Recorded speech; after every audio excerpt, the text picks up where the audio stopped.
final stage of the World War II. We're right now around in 1943.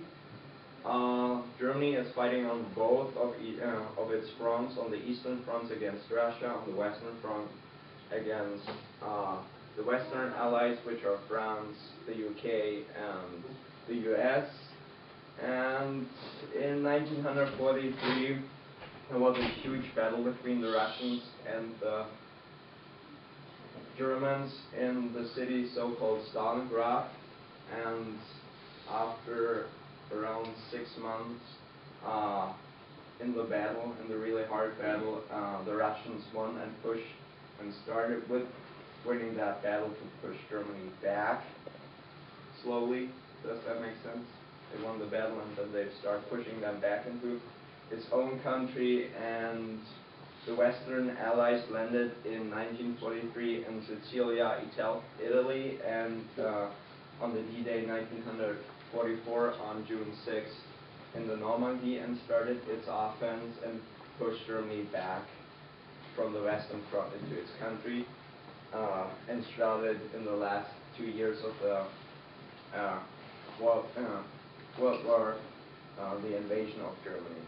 So, let's see. So, Mr. Holiday, do you have still the laser pointer? Yes, sir. Yeah. Okay.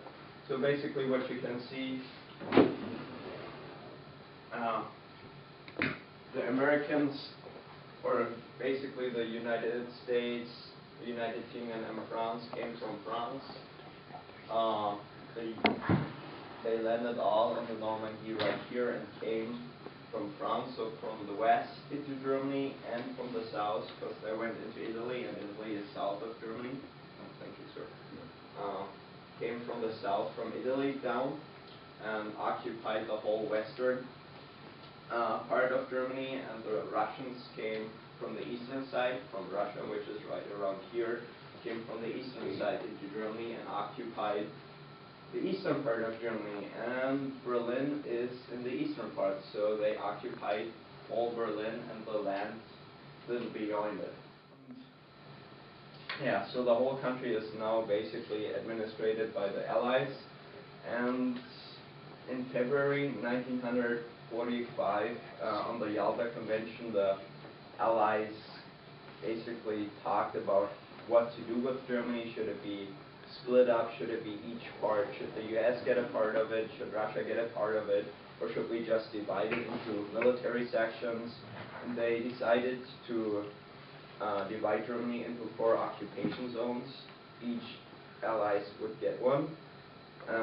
Yeah, and half a month later, after Germany surrendered, they met each other together on the Potsdam Conference and discussed in particular how to divide Germany. Yeah, we can do this right now. Of course, the feeling after losing a war, it's kind of like after losing Vietnam War or so. Of course, it's kind of like depressing. On the other hand, it's especially in the occupation zone which the Americans had, because the Americans treated a lot of its people in its occupation zone pretty good and invested a lot of money in the occupation zone, so that the living standard after the war, right after the war, in the American or British occupation zone went far up in a quick time. But the people living in the Russian sector knew that there's going to be communism coming, and so a lot of people, before they really decided how to divide it, and before it was official, they of course flew. A lot of companies, big companies like Audi or so, flew from the eastern parts to the western parts, because they knew if the communists would came, it would all going to be under governmental influence and they wouldn't make any profits. So a lot of companies flew, a lot of people flew. The people living in the eastern sector, or in the eastern occupation zone, so the Russian occupation zone, weren't happy with this decision. Yeah, basically. So, but it wasn't in their hands, it was in the hands of the Allies how to divide it. They had nothing to say. And so what they did, the Americans traded a huge part of its occupation zone, former occupation zone, to get the western part of the city, which I will show right here. so they traded this part right here, which is now Soviet territory, for the western part of Berlin. Does that make sense? Good. If there are any questions, just ask, okay? And so what basically happened was there are now 4 sectors in Berlin. There is the Soviet sector right here, the French sector here, the green sector are the British people, and the American sector is the orange or yellow, however you see it. And right here, the American main occupation zone, the French occupation zone right here, the British occupation zone right here, and the Soviet occupation zone which surrounds Berlin on the east. Yeah, and after the war, the city was mostly in ruins because it was a major target in the war, and the US and the Russians bombed the city. So here are some pictures how it looked like.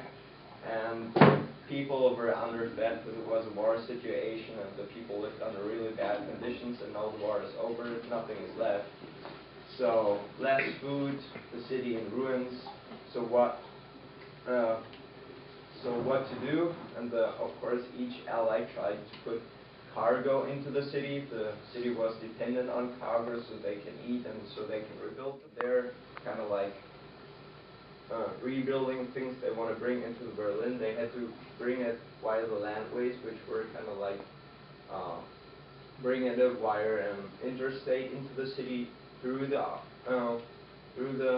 Soviet occupation zone, or by air. And by air there was just constricted access.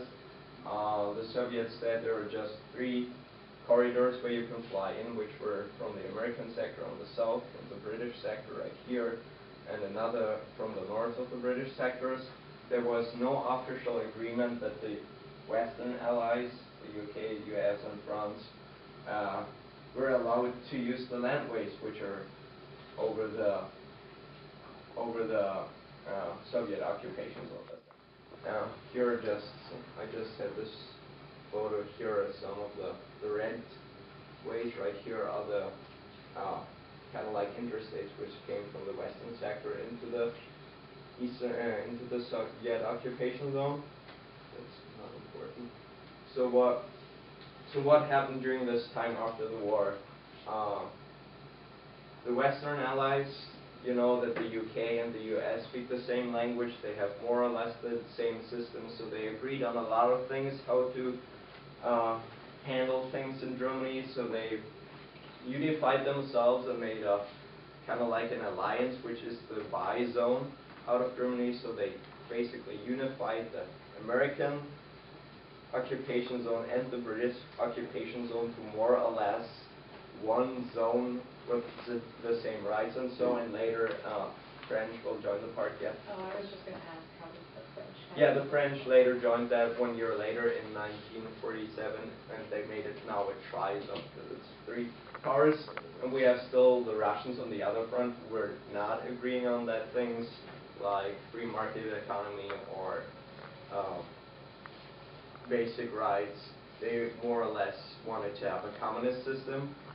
So the same thing with the occupation zones was in the sectors of West Berlin, or in the sectors of Berlin, the 3 allies more or less unified their sectors to a western sector. There was still the Soviet sector, so the eastern sector of Berlin. You can see that there are now more or less 2 parts of the city. There were still kind of like the aim to unify them all, but as you will see, conflicts will begin. Invited, and the Western countries like the Netherlands were invited. Who was not invited? The Soviet Union was not invited, and they got angry. And they was, after the conference was ended, the Western allies, especially the US, denied the Soviet Union to see what actually happened on this conference. So the situation escalated, and it got more, or the relationship between the US and the Soviet Union got more fragile when the Western allies made a currency reform in their sectors and in their occupation zones, and just basically said, that is our money right here, and we're gonna install the whole money system in the whole entire in all sectors of Berlin, which means already also in the Soviet sector, and the Soviet sectors or the Soviet Union said, well, that's not the right thing to do. This is we have a sector of Berlin, and we want to have it our own currency, and started to trade with this money at all, and that made the Russians really angry. Now we have people trading with good money in the Western sectors, which are all in all, or but just for major sectors. Does that make for major sectors, the Soviet sector and the Western Ally sector, they just tried all to administrate it, or that was the aim back of the Potsdam Conference, to or administrate the city with all four. So there was still the thing that they should be traded by all, or they should be administrated by all four powers. And now the Western Allies installed a new currency in the Western sectors without asking the Soviet Union, and now even the Eastern sector starts to trade with that money because they don't like the Soviet money. So all four sectors of Berlin now are trading with money, with Western money, and not with the money of the Soviet Union. So the Soviet Union got really angry. Allies realized our two airports are pretty busy, we need a third one, so they built a third one in the French sector in only 90 days. Yeah, it was kind of like the communist system. So what you basically idealistic did was living in a really nice apartment as a West German citizen, living in a nice apartment in East Germany, paying for that $20, and working in West Berlin every day, crossing the border to get paid very well. So they basically used the system and used the advantages of the inhabitants, used the advantages of West Berlin and used the advantages of East Berlin, and they would live more or less friendly together. And people of East Berlin bought rent things, kind of like cigarettes or Nike shoes or so, in West Berlin, and if you need cheap goods, you went to the East Berlin and bought some things. And families, like if you were a big family and you're living in Berlin, if it happened that your grandma lives in East Berlin, you live in West Berlin, and more or less you could just, if you want to go to your grandma, you could just walk across the border and that would be fine. And just to show that right here, the Brandenburger Gate was totally open. You could just join from the eastern sector into the western sector. The flag right here was red, of course, the symbol of Russian proud. The Brandenburger Gate is ours, and so. And yeah, my grandma actually, 1 week before the wall was built in East Germany, in East Berlin, she traveled with some friends to East Berlin, and she had bicycles, and she rode like those two people right here, crossed the Brandenburger Gate into West Germany, into West Berlin, and just, yeah, it was kind of like a cool thing, like if you would go to New York or so, to go from East Berlin into West Berlin, because they had so much things, so nice things, kind of like brands and so on. The whole city was kind of like colorful, and so while the eastern city was more or less brown or dark or just in gray. And to the Berlin crisis on the huge two main powers, we have a little crisis going on in Berlin itself, in the little states in West Germany and East Germany. The problem was nobody wanted to live in East Germany because it was a communist system. The people had no right, basically not much rights there. You didn't earn any money, and there was kind of like a fairyland on the other border. So 2.5 million people flew from East Germany to West Germany from 1945 to 1961, and yeah, that's not the, or were seeking for their kind of like life and prosperity. So a lot of people flew. And what did the East German government did was they erected a German border protection, so on the normal border between East and West Germany. Sorry, I don't have a photo right now, but on this border they erected a wall, and which is shown right here. That's how it looks like over hundreds of miles and so, and there were watchtowers right here, and everybody who wanted to cross was shot down or jailed. For example, my grandfather had to do military service, and he was stationed on one of those borders. Luckily, he didn't shot anyone down because nobody really wanted to station on this borders. I mean, who really wants to shot, like kill people on the border without really supporting the system, which does it. Does that make sense? Okay. So they built this wall in 1953 come to an end. So what happened in Moscow on August 3rd, 1961? This is the head of the GDR, Walter Ulbricht, who is from my city. No one liked him, of course. And here is Nikita Khrushchev, the head of the Soviet Union, and they discussed it, and Moscow said, no, we don't really want, that doesn't really solve the problem, but Walter Ulbricht said, well, if we're not closing the border, we will collapse economically, and we'll run out of people. So what they did was installing or closing the border on August 13th, kind of like the anti-fascist protection rampart, was it called officially. So the reason was kind of like the West Germany installed some of the judges were back from the Nazi time, who did some really bad decisions back in the Nazi time and killed a lot of people, and they installed it in West Germany. So East Germany used this and kind of saying, we don't want to have anything to do with Nazi people, so we're closing this border so people in West Berlin don't have any access to go into East Berlin. Of course, the official reason was that nobody in East Berlin was able to get to West Berlin, but you couldn't say this. So yeah, just some pictures here. They rolled up the fence. They built here the border in the next days, and here are the soldiers just sitting in front of the Brandenburger Gate, which will be right here, protecting it, and anybody who wanted to cross or intended to cross was shot down or jailed with car or with anything else. Little border side, little tricky question, which side is east and which is west? Left is west, east, right is east, that is right, of course. The border was built on you see this little line right here, this black line? That was,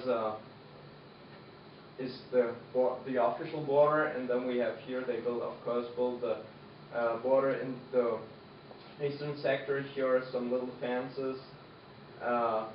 Yeah, a lot of things installed so you couldn't cross. The watchtowers right here. All here are mines if you want to cross or so. If you tap on it, they're gonna explode and you will killed. So it was really tricky to really move from one wall to another, just as a little picture. Here are some pictures of the wall right here. West Germany, West Berlin, East Berlin. West Berlin, East Berlin. Of course, there are no pictures from the east. Kind of like photographing the wall, but from the west, of course, because I will show why. Here, that's West Berlin. You see here, attention, you're leaving West Berlin. Of course, you couldn't leave West Berlin. That's just a sign to saying it. Here's the wall, and here you can see the Brandenburger Gate on the eastern side with Soviet flags. Oh, we are so proud of you. And yeah, so what consequences? Non-German citizen needed a passport and a visa now to come to East Berlin, or East was the second purpose of the wall, that kind of like the West Berliners still had really issues going away. So it was kind of like a second blockade, more or less. I will talk about the reaction of the Western Allies later. And let's just talk about the GDR citizen in the last time. So with this little border, they patched a little loophole where they could flee So they lost now all the freedom of travel and were kind of like jailed or locked in their own country. They couldn't go anywhere besides Russia or Hungary or something like that, other communist countries. The families couldn't see each other anymore. Your grandma living in East Berlin now is totally cut off from you living in West Berlin. And 45,000 people lost their jobs and were now employed probably in the eastern parts. So all in all, the German Democratic Republic citizen lost a lot of things. That's not a problem. That's not a huge problem, but that's a huge problem. So they had no freedom to travel and they were locked out in their own country. A hell better than war, that's what he said.